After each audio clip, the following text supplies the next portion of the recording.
Ladies and gentlemen, welcome to this week's edition of the Let's Talk Thursdays podcast. I'm your host, Brendan Plays, and today we're going to be getting into the post-Elimination Chamber chat. We're going to talk about Roman Reigns headlining another Wrestlemania, this time against Brock Lesnar. Second time this match is taking place at Wrestlemania in the main event.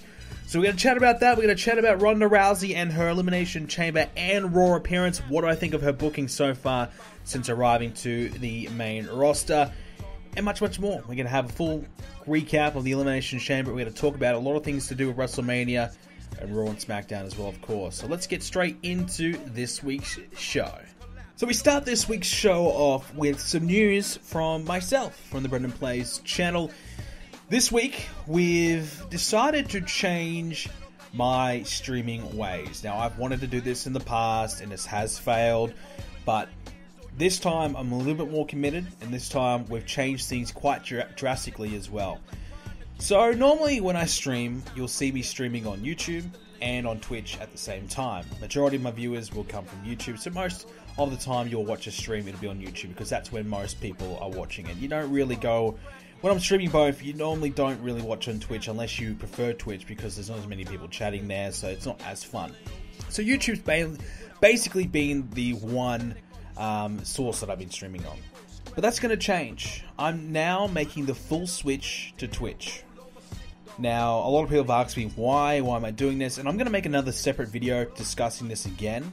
But I will explain it here for all the great Let's Talk Thursdays listeners.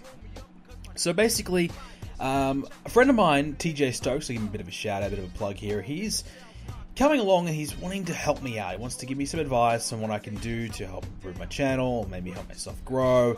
And, you know, he wants to try and take on a few different things for me that I've been doing all myself. If you don't know, every single thing I do on my channel, it's all from me. The videos, the website, the forums, the Discord I get a bit of help with. The forums I get some help with now.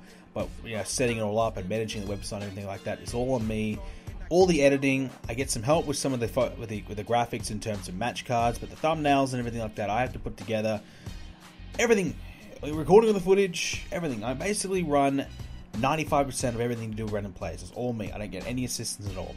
But this guy's coming along. He's going to try and, you know, evaluate a few different of my social media tactics and some of the things I'm going to do there. And one of his suggestions was, hey, go back to Twitch. You know, let's just do Twitch. Twitch is the biggest streaming platform, and look, I really have enjoyed streaming on YouTube. In fact, if it was up to me, I probably would keep doing YouTube only. And it is up to me, but unfortunately, YouTube just doesn't have the option to really grow. One thing that TJ said to me that really kind of opened my eye is that you're not gaining any new viewers. Your viewers are your existing subscribers. You're not really gaining subscribers off YouTube gaming, because YouTube gaming just isn't that big. And he said to me, look, if you go to Twitch, you're going to open yourself up with all these new viewers that could come along and check out your streams from whatever you're playing. And if you've already got a strong viewer base from the people that like my WWE content, and when I play a different game, you guys will still enjoy what I'm playing, then it opens me up to kind of expand and do a lot more on Twitch and just keep going from there. So I definitely agree with that. I thought that was a good decision, and I'm going to go ahead and make the full change to Twitch. Now, I've gone ahead and last week I've already started streaming on Twitch, but there's a lot more that I'm going to try and do. I'm going to introduce a few new series to what I'm going to be doing on top of what I've currently been doing, and that is the Total Extreme Wrestling stuff. I'm going to try and get a bit of a rebrand, change the graphics, change the look, change the feel. Definitely going to try and find ways to upgrade my stream. I'm going to bring back, I guess, the webcam and the face cam and do that again. Try and upgrade, like I said, the graphics, and maybe try and add in some cool animations and things like that. Once we get some subscribers, if you want to subscribe to my Twitch, it would be really appreciated. I know if you get Amazon Prime, if you have that, you get one free subscription per month to any Twitch channel you please.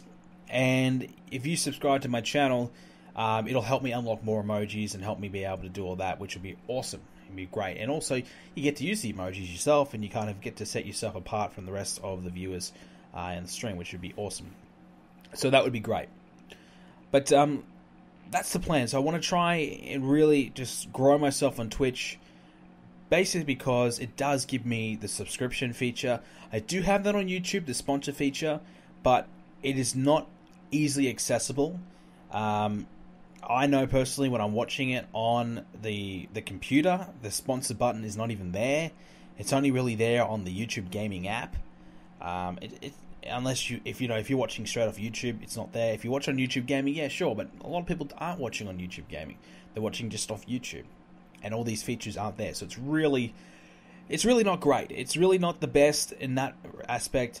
The quality of stream that I've been able to produce has been better on Twitch as well. So the quality of the video, the quality of the stream is better on Twitch, and like I said, the emoji is great.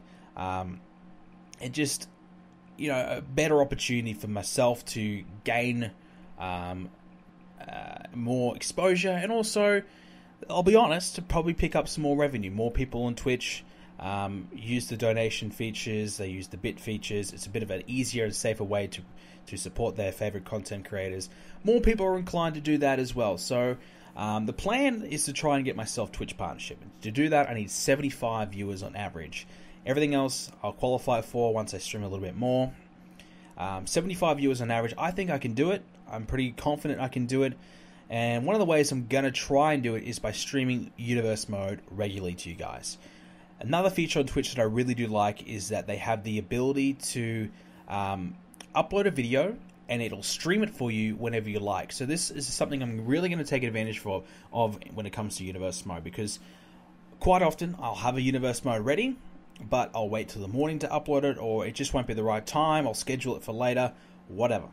So now I can say, hey, 2 p.m. I'm gonna be streaming an episode of Universe Mode. I can tell everyone about it, let everyone know, and boom, when this stream starts, you guys will know, and you can watch an episode of Universe Mode on my Twitch before I upload it to YouTube.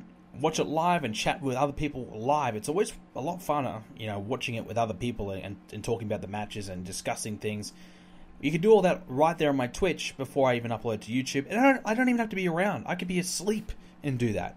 And for the time zone thing, is so difficult for me to stream because of time zones. It kills me. It's so difficult. So now I can eliminate all that stress, all that worry by just going, boom, here's a stream, here's Universe Mode, and once it's done, I'll upload it later on YouTube. Easy. So nothing's going to change in terms of YouTube and the videos. Total Extreme Wrestling, I'm still going to keep here on the channel. Every time I stream that, I'm just going to post it up on the YouTube after the stream is done. So that's all staying the same. So basically, you don't really lose anything from YouTube. All you do is lose the live component of the streams. But it's so easy. Most people use Twitch anyways. Maybe more people use Twitch for... Definitely more people use Twitch for streaming anyways. So you should have the app. If not, get it, make an account, and start chatting away. And make sure you follow the channel, twitch.tv/BrendanPlays. It's pretty simple. We've already got 5,000 followers over there over the last few years of streaming. But, for the last probably 2 or 3 years, I've really neglected Twitch. It's been all about YouTube streaming for me. But hoping to keep on growing. And I would love to get 10,000 followers one day and just kind of really have my Twitch going well. And 100 viewers on average per stream would be awesome. Just really try and accomplish that. So that's one of my big goals at the moment. I'm really motivated to do that. Like I said, the problem is still time zones, because I love to stream, and I would stream nearly every day. I wouldn't say every day, because sometimes some days you just don't feel it. You got to be in the mood. Streaming is very tiring, especially doing long streams. But one of the things that has always held me back is time zones and not being able to stream, because when it's peak time for me, when it's 7 o'clock at night for me, it is 4 a.m. in the US, in the Eastern Standard Time.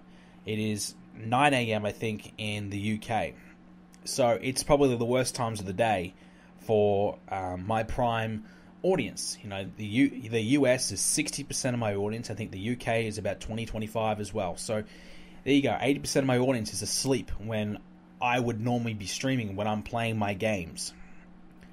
So it's difficult. It is. And I don't really have a solution other than waking up early in the morning to stream, which is really difficult for me because I'm not a morning person. So trying to have 100% energy in the morning is very tough, something I'm not good at. So I don't know if that's the solution. But the other thing I'm looking at doing is trying to grow myself in my time zone. I think for the last 5 years in Brendan Plays, I've always said I'm going to try and do everything I can to please the audience in the US time zone, the UK time zone. So I'm thinking maybe, okay, let's try and grow myself in my own time zone and stream in my own time zone.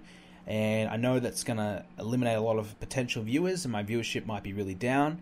But over time, if I keep at it, maybe it'll improve, and maybe I'll grow myself in my own zone so I can stream regularly and I can do what I like and people will still watch. So that would be a really terrific goal.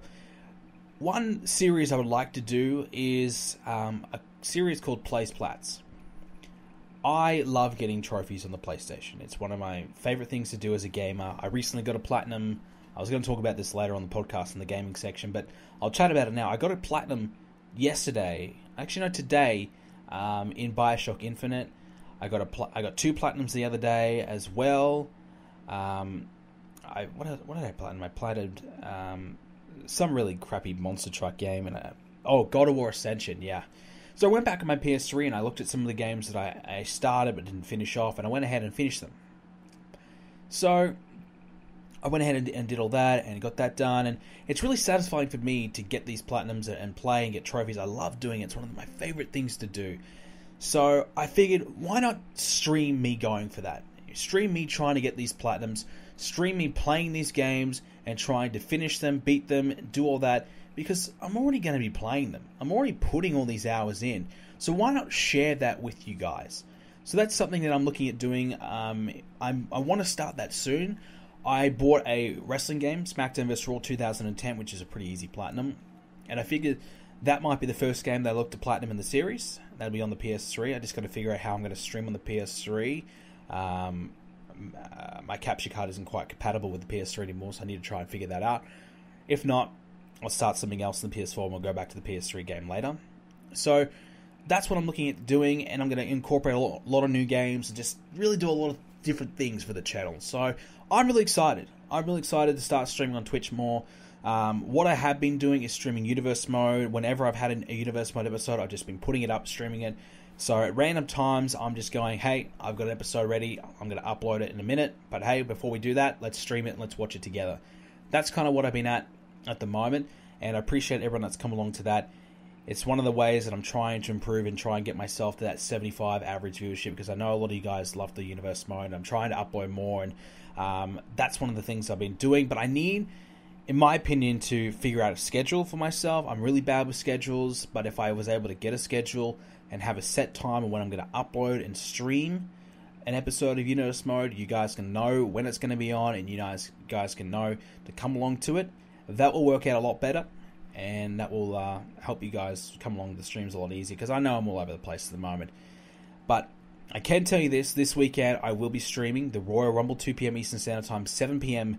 UK time. I'll be there live. Don't trust the upload, the Twitch upload feature just yet, so I will be there for this one. Maybe next time I won't be, but I will be there for this one, and I'll be doing it live, and I'll be streaming the episode there. So that'll be the big, I guess, start to Twitch, and I might make a video over the weekend explaining why I'm going to Twitch there and kind of letting everyone know. But so that'll be my first major stream. We did actually take over the other day, but that was meant to happen on last weekend, but I had people over at my house, so I wasn't able to make the videos. So I'm a little bit behind schedule this week, which has been very stressful because of that. But I'm on track to get the Royal Rumble done, I hope.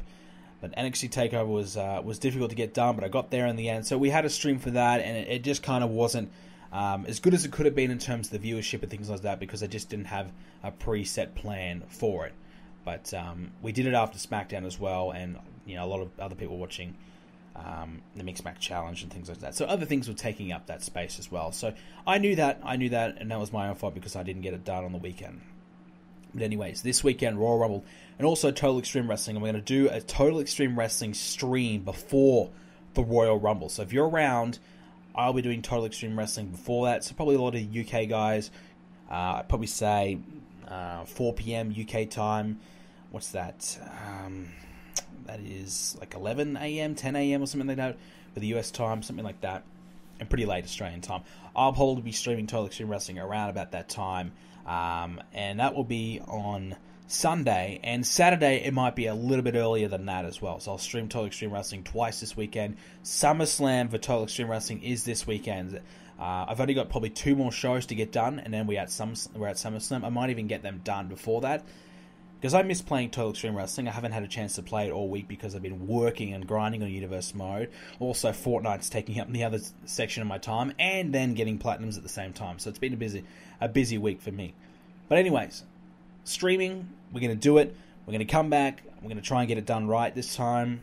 I'm going to give it a full go. I'm going to give it my best. I'm going to give it do the best I possibly can with it. I'm going to try and make it work.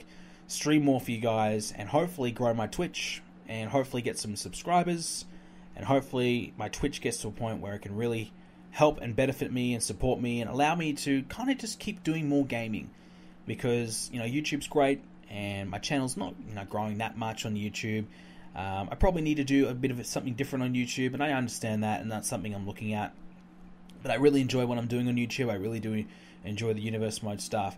But I feel like streaming would fill that extra void that I've currently got. And if we have some epic streams, we can obviously do highlight videos and things like that. That's not in the plans at the moment, but if we do have anything highlight great moments, then definitely we can. But I just wanted to come on the podcast today and explain what's going on there. And I didn't mean for it to take this long, but it was something that I've kind of wanted to get off my chest, and I'll make a video about it as well. But something I wanted to get off my chest, and you guys understand. You guys like to, I think you remain interested in what I'm up to and like to keep up to date. And this is what the podcast is for. Yes, it's wrestling, but the podcast is also for me to share the news about things that I'm up to and I'm doing and I'm interested in as well. And that's a big part of my channel is my streaming, my Twitch. So if you haven't already, twitch.tv/BrendanPlays, you go ahead and follow the stream, and keep an eye out. Obviously, this weekend will be a big weekend of streaming, and I hope to see each and every one of you there. But anyways, let's move along, and let's get into the wrestling discussion. Elimination Chamber. Well, I would say the Chamber pay-per-view was okay, not bad. I enjoyed the men's Chamber match. The women's Chamber was not too bad for their first effort. And Ronda Rousey appearance was cool. I skipped the tag match. I didn't watch that because when I was watching it, I was trying to keep up with it. I had to go out for the first half an hour of the Chamber, so I was out for about half an hour, and I missed the show, and I wanted just to skip ahead and get live so I could chat with people on my Discord chat and talk about the show live. So I skipped ahead, and that unfortunately was one of the matches I skipped. I think a little bit of Asuka and Nia Jax as well, but yeah, look, Chamber, we'll talk about the men's one. We'll get into the big matches here. Roman Reigns wins again. Roman Reigns wins the Chamber. We're not surprised, but disappointed. Yeah, I am. I really wanted Braun to win. I really wanted Braun versus Brock at Mania. I just felt as though Braun Strowman deserves it. He's had a tremendous year.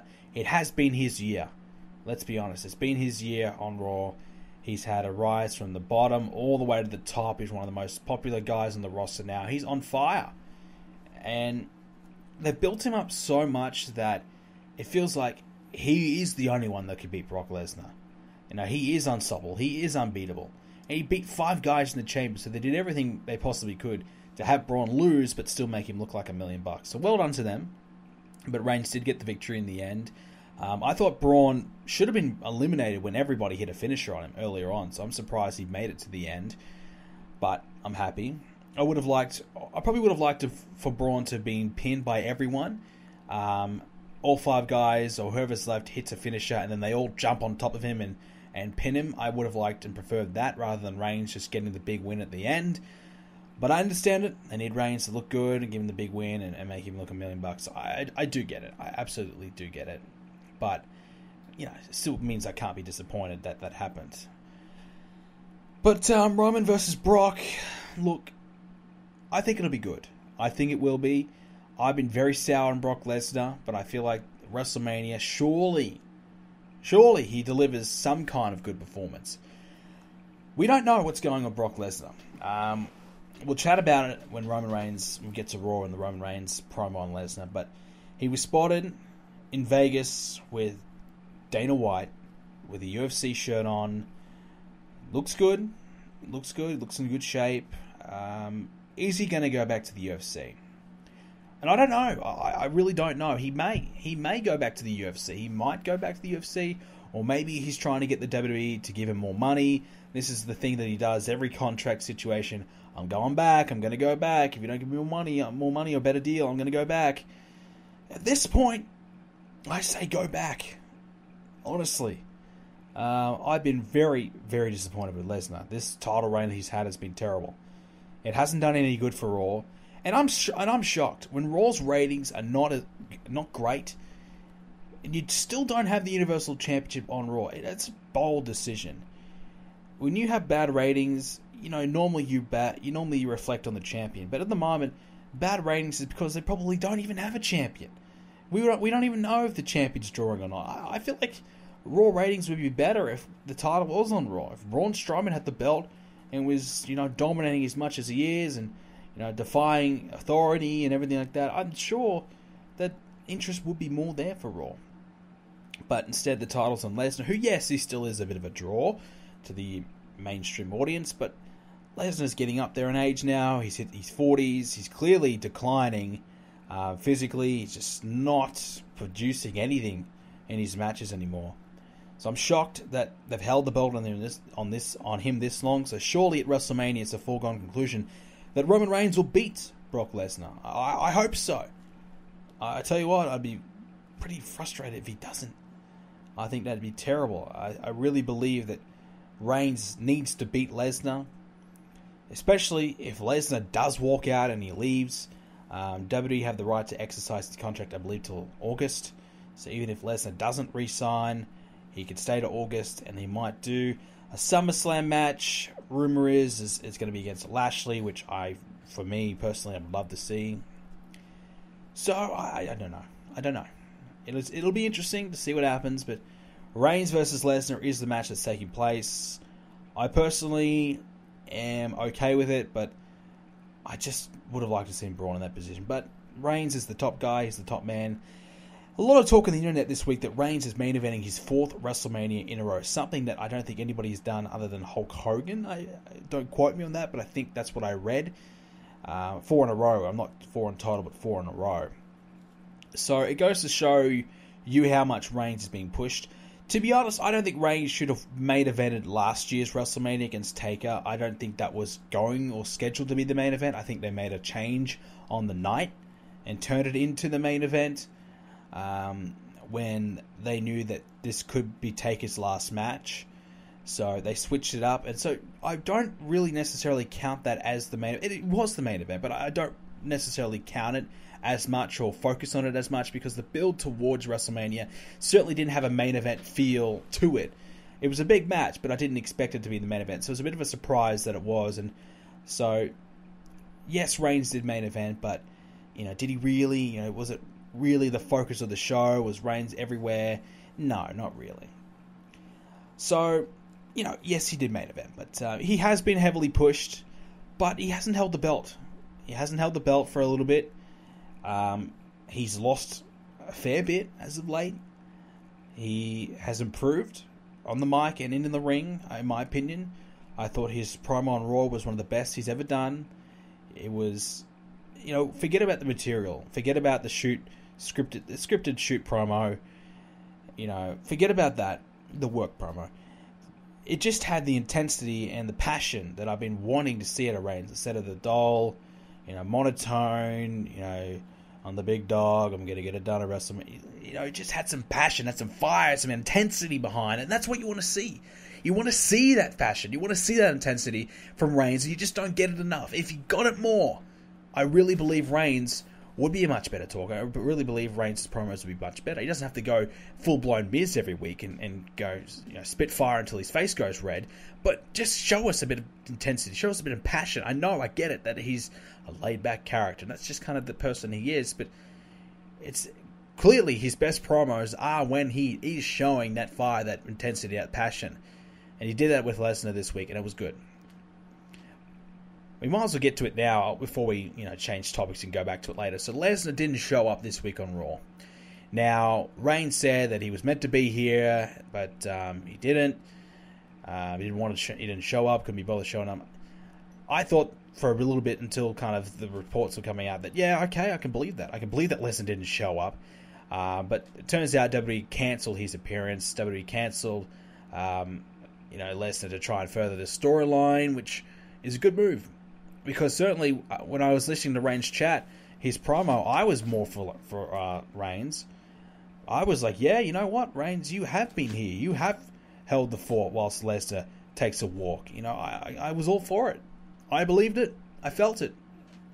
And I was with Reigns. So the promo did its job. It got its point across. But they are, the criticism was that they are kind of rehashing Cena versus The Rock, and that's fair enough. It is fair, but when you think about it, it's the same kind of circumstance. Lesnar's the part-time champion. He shows up when he feels like it. Whereas Rock is kind of like, all right, he can't show up if he wanted to because he's so busy doing everything else. Whereas Lesnar just can't be bothered showing up because his contract doesn't force him to. He doesn't show up unless he's got to. So it's a bit of a difference. It is a bit of a difference with The Rock. Rock's so damn busy because he's, in that much demand. Whereas Lesnar just would rather stay on the farm. He shows up when he needs a bit of money, and he's contractually obliged to. So it's a bit of a different situation. It's the same thing, but slightly different. Turned around a little bit differently. But, Reigns was good. Good promo. So they started off the feud well. I'm excited for it, to a degree. But I hope someone like Braun Strowman doesn't get shafted at WrestleMania and ends up doing nothing or, not being in that important of a match, because he has done so well. I feel like he deserves to be in a headline match, but I don't think he will be, which is really disappointing. I don't know who else he can really face. There's no one else for him to really verse. I mean, I would have said, yeah, Cena and Strowman would be good, but it doesn't seem that's any direction at all. But Strowman looks like he's going to be involved in the Intercontinental Championship match. We'll get into that in a moment. But, look, Reigns winning the Chamber and going to WrestleMania, we expected it. I had no problem with it. Would I have preferred Lesnar? Yes. But I'm not going to be that angry about it. I'm not going to lose sleep over it because we already knew it was going to happen. We knew this was going to be the result. So why get too cut up about it? Why get too frustrated about it? One result I was a little surprised about was Alexa Bliss retaining the championship and hanging onto the belt. And she'll go into WrestleMania as the champion. I really felt as though they were going to drop the belt off Bliss. They've cooled off Alexa Bliss over the last number of months. She hasn't been featured as much. She has kind of been in the background a little bit. So I've personally felt as though, okay, maybe they're giving up on her, but just cooling her off a little bit because they want to go in a different direction.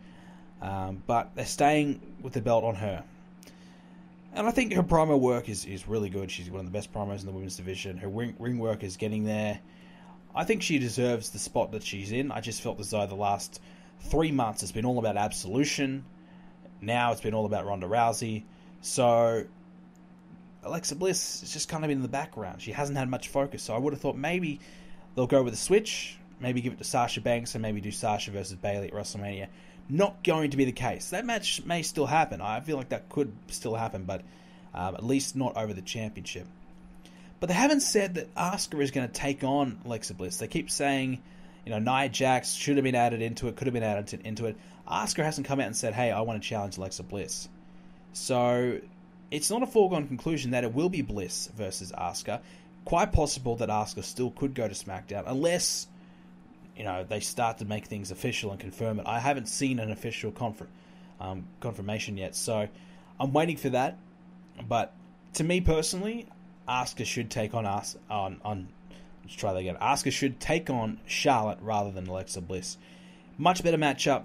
They physically match up better, and also Asuka's beaten majority of the women already on Raw, so there's no real believability that Asuka could lose to the women on Raw. If you beat Nia Jax, you're kind of beating everyone there is to beat. Whereas on SmackDown, you've got Charlotte, Naomi, Becky Lynch, all ready to face Asuka, Ruby Riott, Carmella, a few others. So you could go with that immediately. And I feel as though that could be better. The only issue is that Carmella potentially could cash in and fail if that does happen when she cashes in the Money Bank. I could see her failing to cash in on Asuka, or refusing to cash in on Asuka because she doesn't want to, or she's scared. I don't know. So that could be a potential storyline. But I just feel as though there would be a much better choice for the career of Asuka. And also, Ronda Rousey and Asuka, Asuka's going to be undefeated for probably the entire year. Again, I don't think she's going to lose again this year. I think when she loses, it should be at WrestleMania. It should be. It's quite possible that they have Ronda Rousey go undefeated this year and be even more dominant than Asuka already is. So if you have Asuka and Rousey on the same brand, they have to collide at some point. Whereas if you put them on separate brands, they don't have to collide. They could collide at WrestleMania. That's when you could do that match. That's when you could have that big moment. Streak versus streak, do it at WrestleMania. So for me, Asuka going to SmackDown, taking on Charlotte, winning the belt there, and then holding the belt on SmackDown, controlling SmackDown, having a big, long, lengthy reign, yes, potentially setting up for Rousey and Asuka or someone else versus Asuka, and they could have that person take the belt from Asuka and be a major, major victory. Not only do you get the streak, but you also get the belt at the same time, so it's huge. Makes sense to me. Whereas Alexa Bliss, well, what do you do with her now? Do you just do a multi-women's match?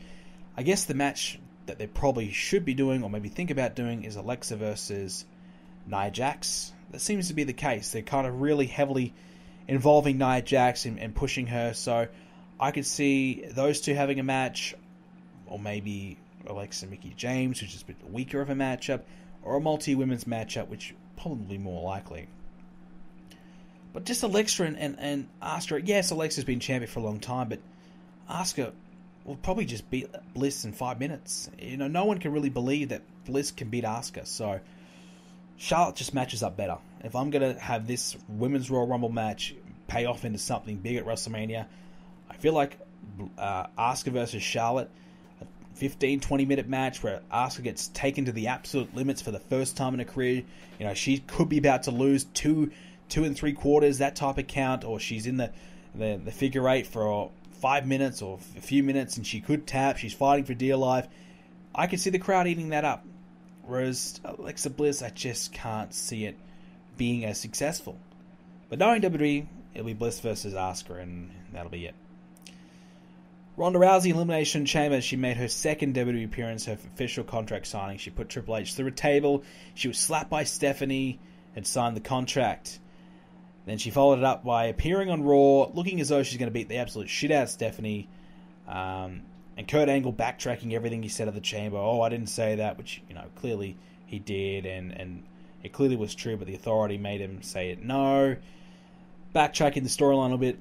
And then Triple H sucker punches Kurt Angle to finish it. So clearly, mixed tag, Rousey and Angle versus Triple H and Stephanie. Rousey made sure to say that she respects Kurt Angle over and over and over, so we know that. But grading Rousey's performance, promo work, she's not cutting a promo. She's talking to the people. She's talking to the fans. She's not cutting a wrestling promo. She needs to get in promo mode. You know, getting on the mic and saying, hey guys, you know, it's great to be here. You know, that's okay, I guess, for the first time. But now she's got that introductory promo out of the way. Time to get in the wrestling mode. Time to learn wrestling. Time to learn the promo trade. Get out there and get in the face of 17 man. Say, you know what, I'm going to kick your ass. At WrestleMania, you and me, let's go one-on-one. I'm going to take you down. I'm going to break your arm. I'm going to snap it like a twig. And I think she did start to get some of that on Raw. And she needs to keep on going with that. Move away from the Chamber. It was not great, but don't give up on her yet. That was her first promo, first time in the WWE. It was not the style of promo that she probably would have gone with now. You know, now she's more looking to get the angle over, get the storyline over, whereas her first initial promo, she's trying to introduce herself more, get the people to know what she's all about and why she's coming here, and that's fair enough. So it was not really a promo, it was just talking to the people. So it's two different things. But now wrestling mode needs to start being activated, and I think she's starting to get that. Her facial expressions are down packed, so she, you get it, she gets it, she knows what she's doing. So it's a good start. But the thing that they're doing with Stephanie is very interesting.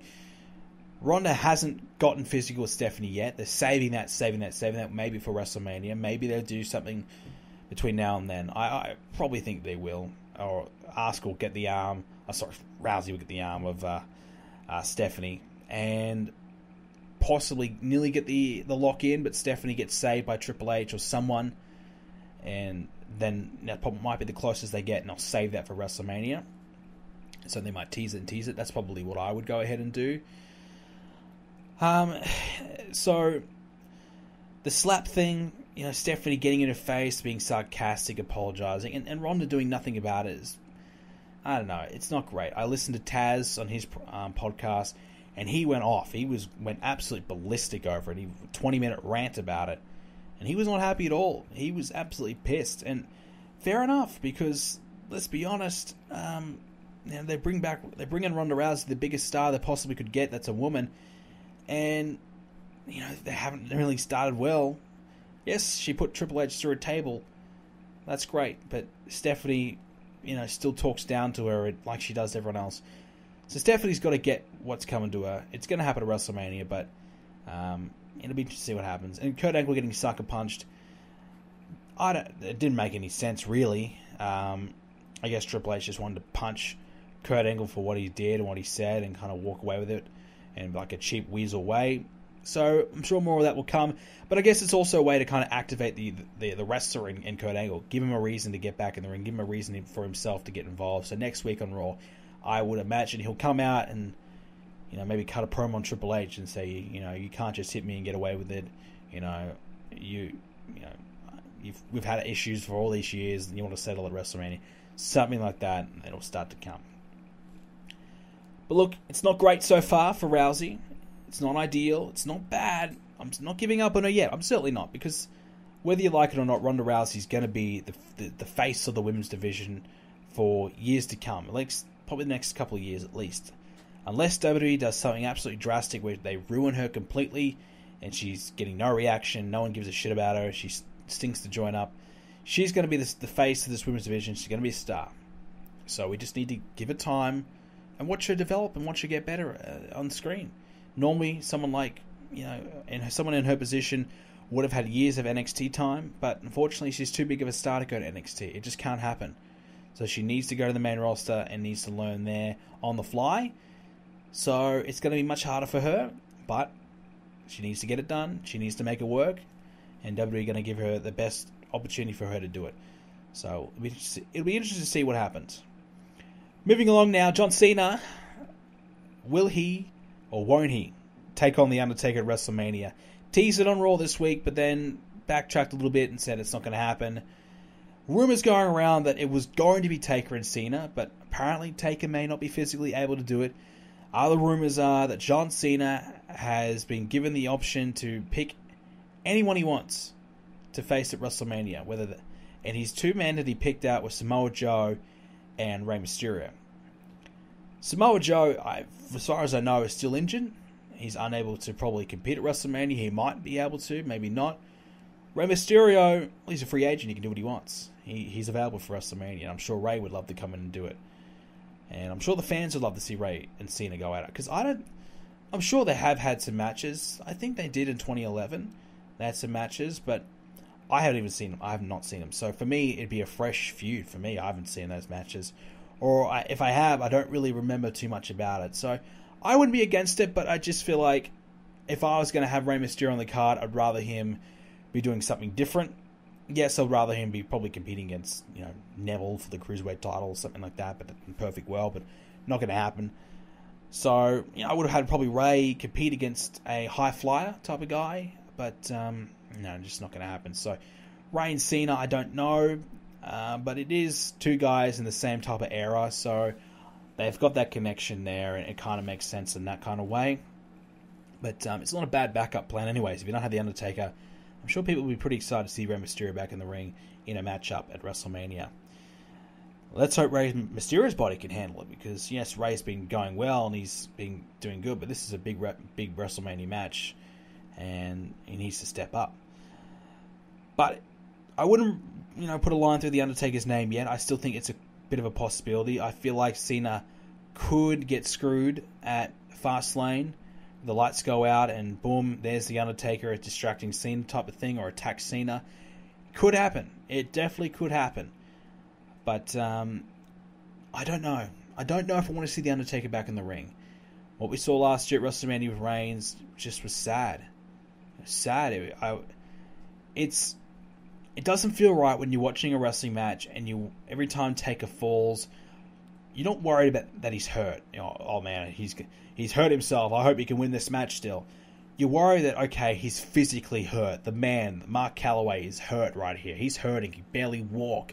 Is this going to end his career? Is this going to maybe end his life? Will he die in the ring? Is he going to get dropped on the head? Is he going to drop someone else on the head? Is he going to hurt someone else? That's the worry. And you don't want that worry. You don't want that because it's cringy. It's like, it's hard to watch. And that's how I felt at WrestleMania last year. I'm a huge Undertaker fan. He's been one of my favorites. One of the reasons why I got into wrestling is because of the Undertaker. He was so awesome. He truly was. He was out of this world. He was crazy. Once in a lifetime character. Unbelievable. But there has to come a point where he does end it. And I feel like WrestleMania last year would have been the perfect time. If it's not last year, and if it is this year, I would definitely bill it as the Undertaker's last match. No matter what, this is it. Taker's done. This is the last one. He wanted to go out against Cena, have him beat Cena at WrestleMania, and end it there. Cena doesn't need to beat the Undertaker. Doesn't help Cena if he beats him. It doesn't matter if Taker beats Cena. It won't hurt him at all. Won't do a thing. It doesn't matter either way. The fans want to see Taker win, though. And Taker should go out as a winner if he's taking on a veteran like Cena. If he's taking on Braun Strowman, Roman Reigns, those types of guys, young guys coming through, yes, he should lose. But if he's taking on a guy who's established, who, quite honestly, he could have a foot out the door sometime soon, then, it doesn't really matter. But, again, 50-50 on it. I like The Undertaker, but I would have liked to have seen Cena vs. Taker maybe 5 years ago. I definitely think that would have been great. Maybe instead of doing, Triple H and Undertaker, we could have seen Cena and Undertaker, but it just didn't happen. It just, other things happened, The Rock and Cena and whatever. Just didn't happen for whatever reason. So, I don't know. But we'll find out if it does happen or not, if it's going to be confirmed. But I'm liking the storyline with Cena, how he's so desperate to get to WrestleMania. I don't mind it. I think it's something that Cena's doing that's keeping him interesting, something a little bit on the side for him to do. And you've had all these legends call him out, hey, Cena, I'll take you on at WrestleMania if you can. That was kind of cool to see all that on Twitter. So I'm liking the storyline. I think it's far-fetched for us to believe that he's not going to be at WrestleMania, but they're trying their best, and he's going to SmackDown now to try and get himself involved.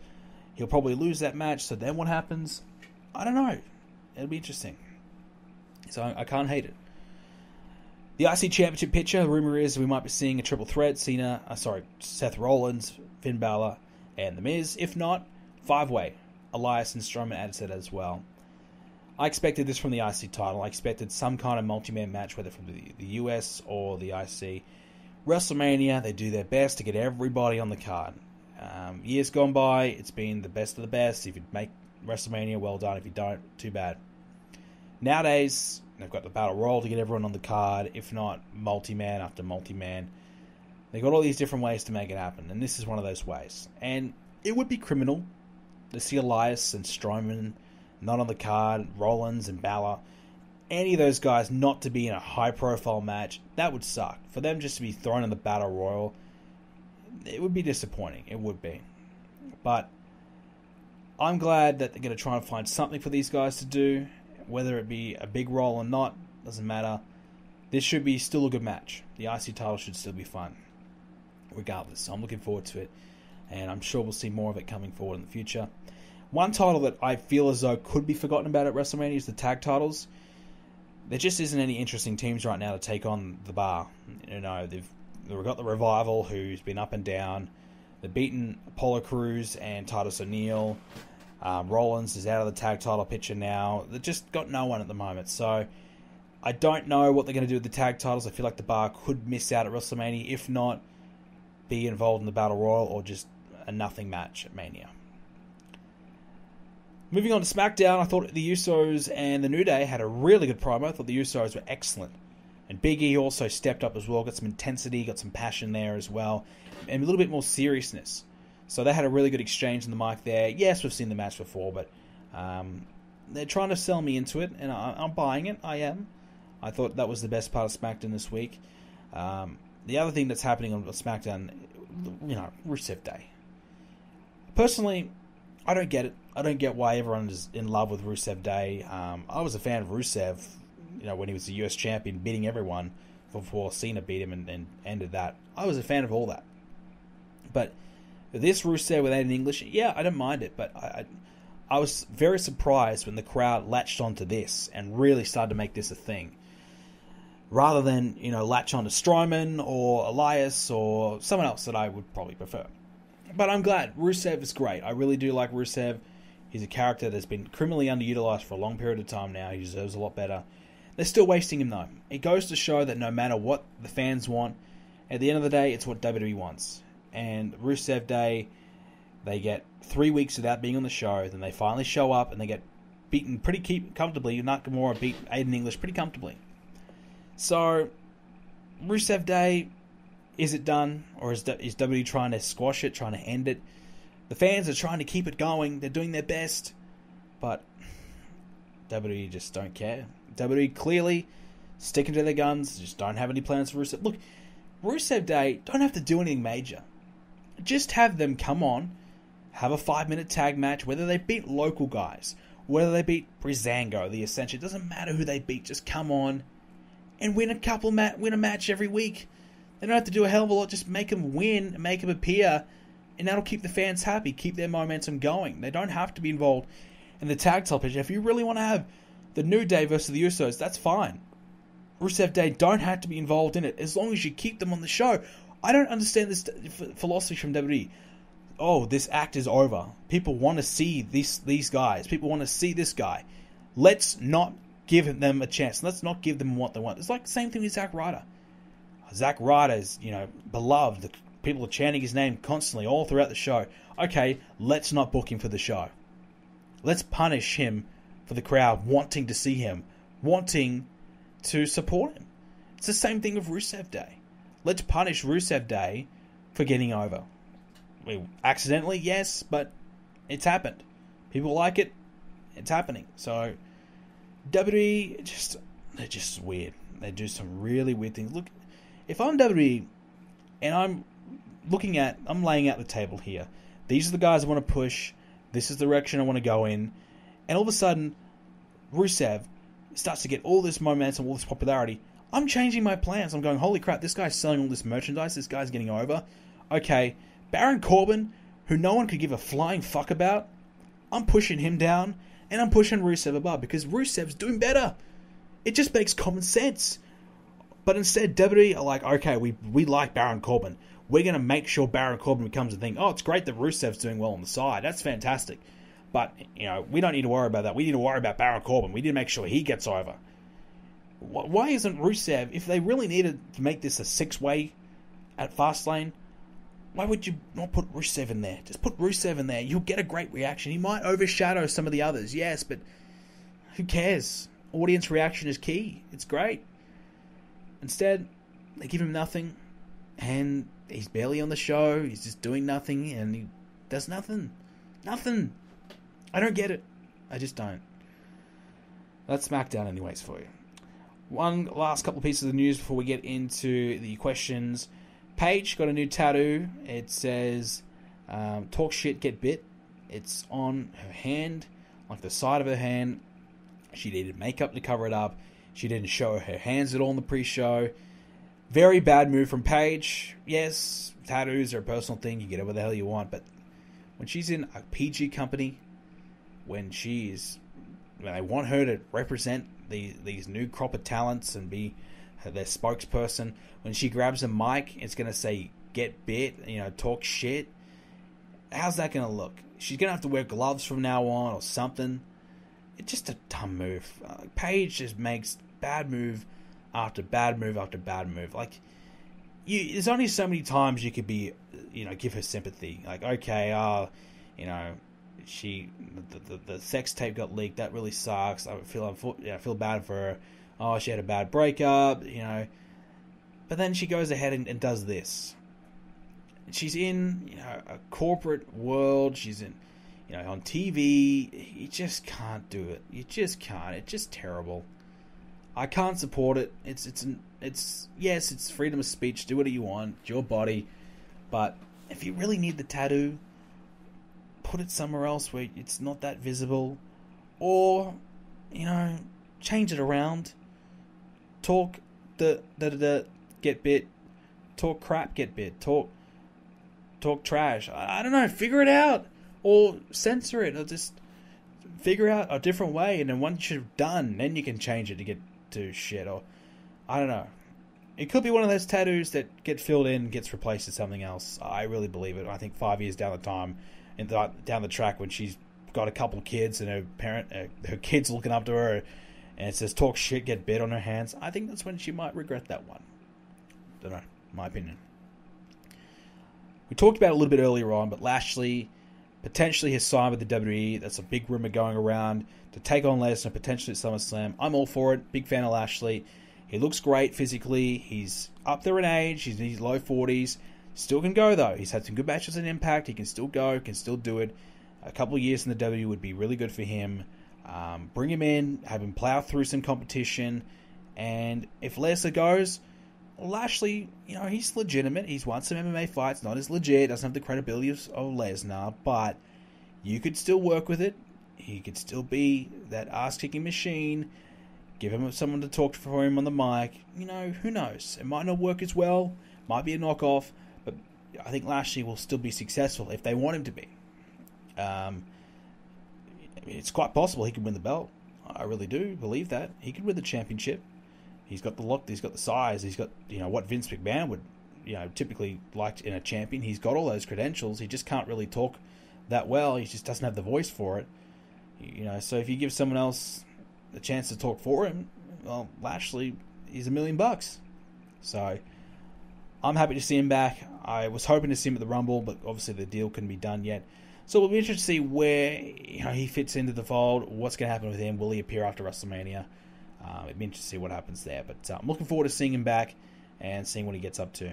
We have some questions now to get into before we end this week's show. So if you want to leave a question for next week's episode, make sure you do so by leaving a comment in the comment section down below. You can also leave a like on this episode as well. And make sure that you're supporting the podcast, and also share it around to a friend. iTunes, Spreaker, iHeartRadio, and Stitcher are also the platforms where you can see this show. And make sure you follow me on Twitter at BrendanPlays so you don't miss any episodes from me or anything else. You stay up to date. And last but not least, the Facebook page, facebook.com/BrendanPlays. And that's the best way where you can leave a question for this week's show. But I kind of forgot to post that this week. So I may have made a bit of a blunder.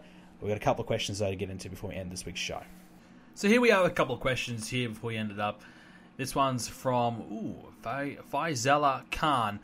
What do you think of Rollins versus Kurt Angle at WrestleMania?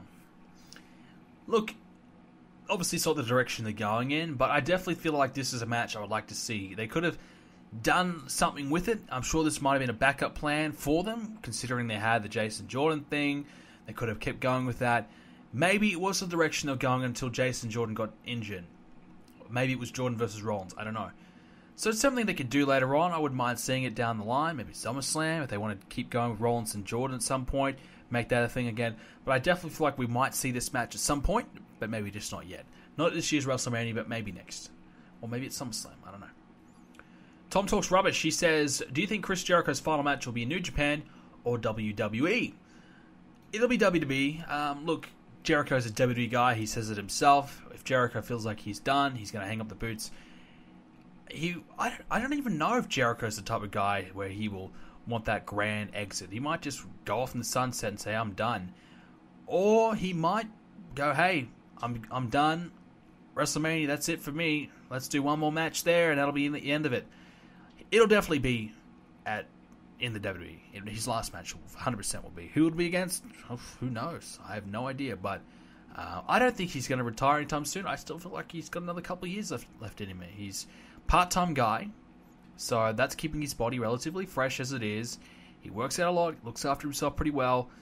I think he'll be okay. I think he'll be back in the WWE probably at some point this year, but I don't think this will be his last run. I still think he's got another year or two left in him. And last thing from Brian Ernie, what are your favourite things to watch on the WWE Network? I love all the documentaries, the 24 documentaries.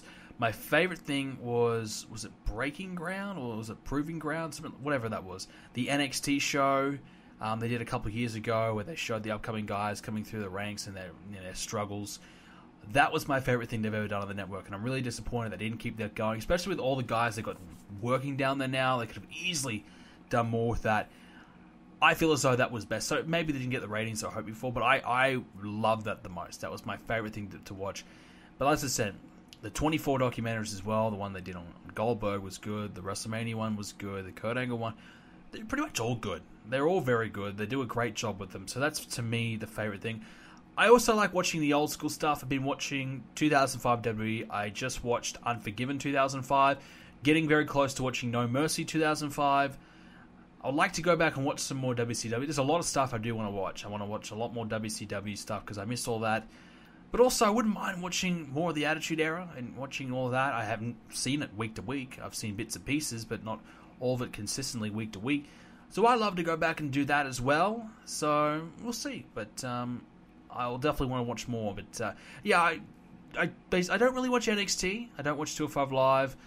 I watch takeovers, but not really the weekly shows unless there's someone like EC3, for example. If he has a match on there, I'll probably check it out. When Bobby Roode was on there, I checked him out a bit. Unless there's some specific guys that I want to personally see, then I won't really watch it. But yeah, so the weekly and the current stuff, not really, but some of the older stuff, absolutely. That being said, ladies and gentlemen, that's all we have time for this edition of the podcast. I hope you enjoyed the post-Elimination Chamber version of the show this week. More next week as well, as always, on a Thursday. So make sure you leave a question for next week's show down in the comment section down below. And also check us out on Spreaker, iTunes, iHeartRadio, and Stitcher. You can download those relative apps or check us out or wherever you want to check us out on. But those are some of the apps you can check us out on if you want to watch it on the go. But also on YouTube as well. So if you want to go ahead, leave a like of this episode, subscribe on YouTube. You should have probably already have. But also, check me out on Twitch, twitch.tv/BrendanPlays. And also continue the wrestling discussion over on the forums, BrendanPlays.com/forums. You can talk on our Discord chat as well there. Lots of topics, chatting about all the latest things in wrestling are happening over on the forums. So make sure you go ahead and check it out. We even had title voting, and we even have our own little kayfabe section. So if you want to create your own wrestling character, or if you want to post your Universe Mode results, you want to post your Total Extreme Wrestling results, you can do all that on the forums and much, much more. So it's all over there, BrendanPlays.com/forums. Thank you for watching, ladies and gentlemen. Thank you for listening. I hope you enjoyed it. See you next week.